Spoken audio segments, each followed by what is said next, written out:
Hello, and welcome to the first of our Quick Chat mini series, What's Shaking with Salt. I'm Katie Lyles with Lane Gorman Trubitt, and I'm sitting down with Jon Wellington, our state and local tax principal, to discuss sales tax audits and how to prepare for them. Jon is a licensed attorney with more than 20 years' experience helping companies with audit defense. Jon, welcome back to Quick Chats.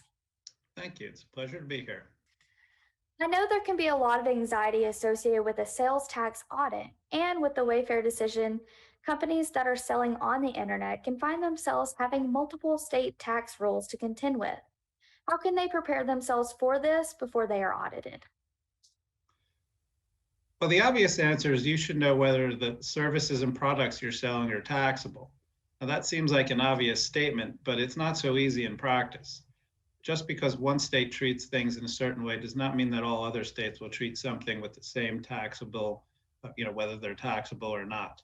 Also, the law changes every year when legislatures meet, and therefore there could be new exemptions, there could be new taxes, there could be new definitions that could impact your business. And the biggest area where this is a concern is things that change over time due to technology.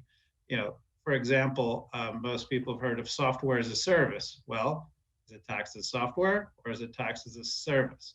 Now, that's not an easy question to answer, and not all the states have provided great answers, but these are the questions you need to be asking yourself to, eliminate and reduce any chance of exposure on these items.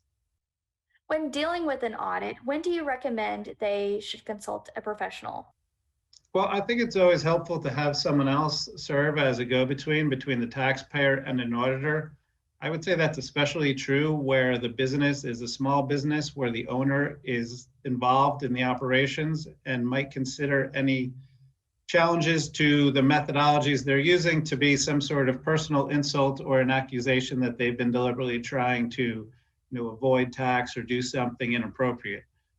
It's important in an audit not to have any emotions get in the way of a smooth dialogue between the taxpayer and the auditor, so that the only things to worry about are the law as opposed to personalities and conflicts, and those only can lead to additional costs, if not additional taxes being due, because the auditor is going to take a stronger dig their heels in against some of the things that a taxpayer says, depending on the way they say them, perhaps. I think everyone can agree that audits can be very stressful, and having a go between can help alleviate that stress so owners can focus on keeping their companies going. Before a company meets with a state auditor, what documents do they need to gather and get in order? Many sales tax audits really come down to documentation more than a question of how to apply the law. So in a great deal of circumstances, the question will be, are your customers exempt from sales tax? And that usually takes the form of a sale for resale. So if you're selling to other retailers, then they in turn, would give you a resale certificate and they would charge their customers tax. So what's of critical importance there to kind of get you off the hook as the vendor would be to collect resale certificates from your customers. In Texas, for instance, those certificates have to have certain information and can only be accepted by customers who actually have a sales tax permit with Texas. So in other words, there's some steps to be taken to make sure that you are collecting resale certificates. You also need to make sure those resale certificates match and meet whatever standards in that state. That applies to other types of certificates, exemption certificates from churches or other nonprofits who may be exempt. You may be selling equipment to a manufacturer who was taking advantage of a manufacturing exemption. But all these things have in common is that an auditor will always assume a transaction of a sale of tangible property is taxable, absent some form of certificate from a customer. So that's definitely the primary concern. Auditors will also look at making sure that your books and records kind of tie to your sales tax returns so that they can get comfortable that they can trust your numbers and that you're not excluding certain sales from your sales tax reports. So it's important to make sure you kind of have your sales tax returns and things of that nature. Every audit request asks for a bunch of other financial stuff, which you'll have in due course. But the things that are unique to the audit really relate to certificates and things of that nature. And after an organization has prepared all their paperwork and had the first meeting with their state auditor, what would the next steps be? Well, every audit's going to be a little different, but all auditors are going to appreciate seeing a taxpayer who's trying to cooperate with them and kind of keep the ball moving forward. They're pretty reasonable as a general matter. Auditors understand that you have a business to run, and that's more important than making copies of invoices or something of that nature. So really, as long as you're communicating with an auditor, even if there's long delays, that oftentimes is not going to be a problem. Obviously, we're sitting here doing a Zoom call during a pandemic, and auditors have been very flexible with getting documentation. Understanding you might simply not have access to documentation at this time for a variety of just logistical and practical reasons. So big picture, I would say communication is the key with an auditor, because even if you're not giving them what they want, as long as they know you're trying, they're fairly generous, at least with respect to giving you time to do it. Whether they agree with the ultimate, you might disagree with their conclusions at the end of the process, but at least they are pretty flexible about how to conduct that process.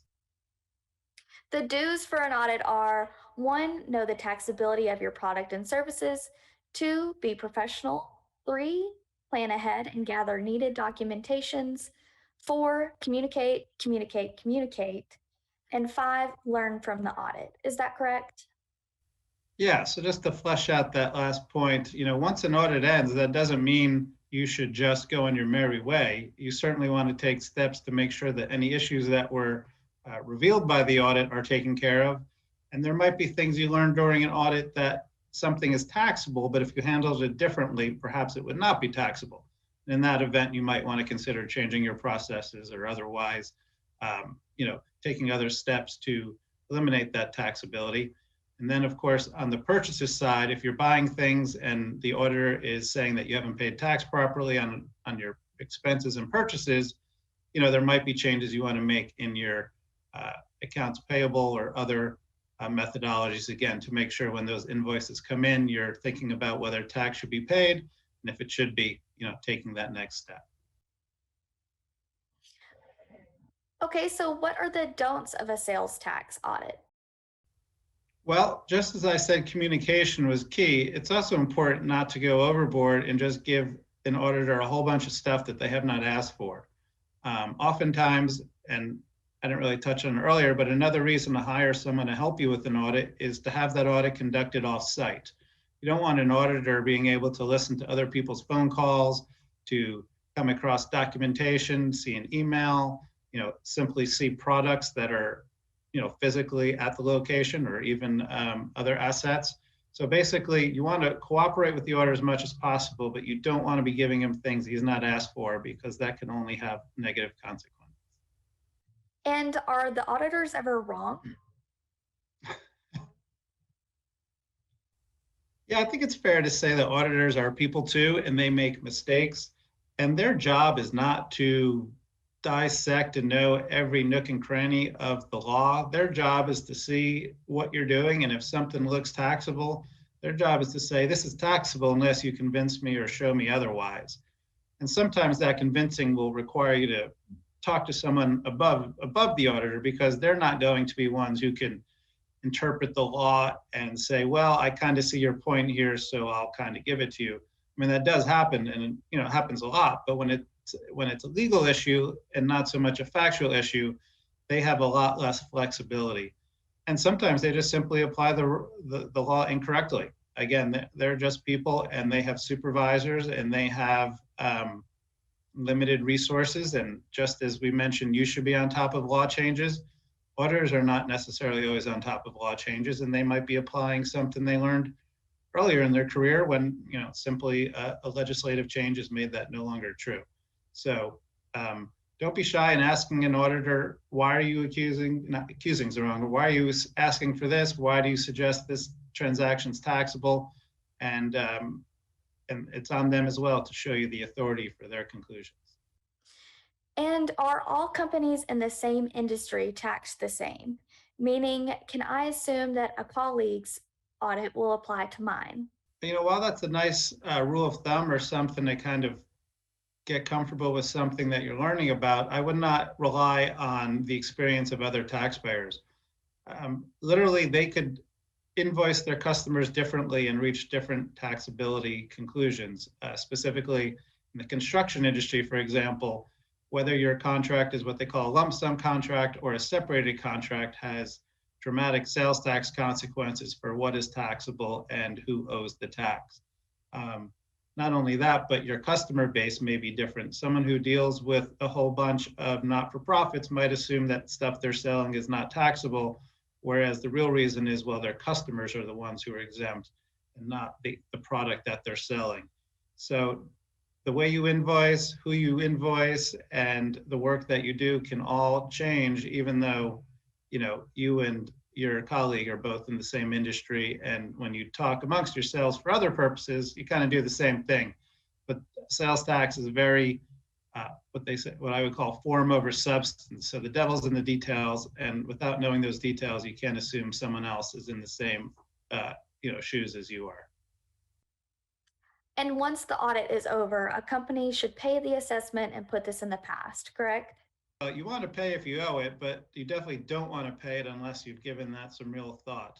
Again, auditors could be wrong, and even if you feel they're wrong and you haven't been able to persuade them they are wrong, that doesn't mean you have no other recourse. Texas and certainly every other state has plenty of appeal opportunities for taxpayers to protest what an auditor tells them. And in Texas, for example, there's no requirement to pay while your protest is going on. So, there are reasons you may want to pay, for example, to prevent interest from accruing, but there's no obligation to pay if you're protesting something. So I would definitely think long and hard before cutting that check just because the comptroller is telling you that you owe it. You should, if nothing else, get a second opinion from someone like myself or, just another person in your field and see if maybe there's something you hadn't thought about, when the audit was going on. Well, that seems like a lot of work. Well, we're certainly always here to help. Just because you start an audit without any outside help doesn't mean that you can't bring someone in to help you at any point during that audit or even after the audit and to help you protest the matter. So none of this stuff is ever kind of etched in stone until you kind of concede it is. And, speaking for myself, I'm always happy to spend some time talking to a taxpayer. And, it's usually pretty clear if there's any reasonable argument there or not pretty quickly. So while the result might be in doubt, even if, you feel you have a reasonable position, sometimes just reaching out to someone else, you'll at least sleep better at night knowing either that you kind of ran it down and determined, okay, I did everything I could and I do owe this, or on the contrary, maybe it's something that you wish to fight. And we're always happy to advise you along those, which approach is best for your situation. And for my last question, is there a way to recoup any of the cost of the assessment? Well, oftentimes there is if we're talking about your sales to customers. So if an auditor is telling you that you should have taxed the customer for something in the past, that customer still has a legal obligation to pay you that tax if you so choose to try to go after them for that tax. Now, there might very well be some business reasons why you don't want to do that, but nonetheless, the tax is legally and properly owed from that customer. And even if you're the purchaser of, if the assessment is on you not paying tax on your expenses or some assets you purchased, and what I'm about to say also applies to sales again as well, is if your customer is audited or your vendor is audited and they've already been dinged for this transaction, the state is only entitled to that tax once. Otherwise, it would be double taxation. So if you know a customer is a big company, and they're audited regularly, and you find out you should have been paying them tax, you should have been charging them tax, well, there's a good chance an auditor picked that up when they audited your customer in the ordinary course of events. So don't just assume that just because an auditor is assessing you for a tax that there's no possibility that either it hasn't already been paid by someone else or may in fact, still owe you that money, and that's something you can consider getting from them. Well, this is a lot of great information. Thank you so much for joining me today, Jon. Well, it's my pleasure, and I encourage anyone with any questions to please feel reach out, and I'd be happy to talk to them about their sales tax concerns. And thank you to our audience for joining us for the first video in our What's Shaking with Salt series. If you have any state and local tax questions, leave them in the comments below or send them to us at askus@lgt-cpa.com and we'll answer it in our next SALT video. In the description below is a link to John's article about surviving your sales tax audit, along with links to our email and social media. Please like and subscribe, and we look forward to you joining us next time. Thank you.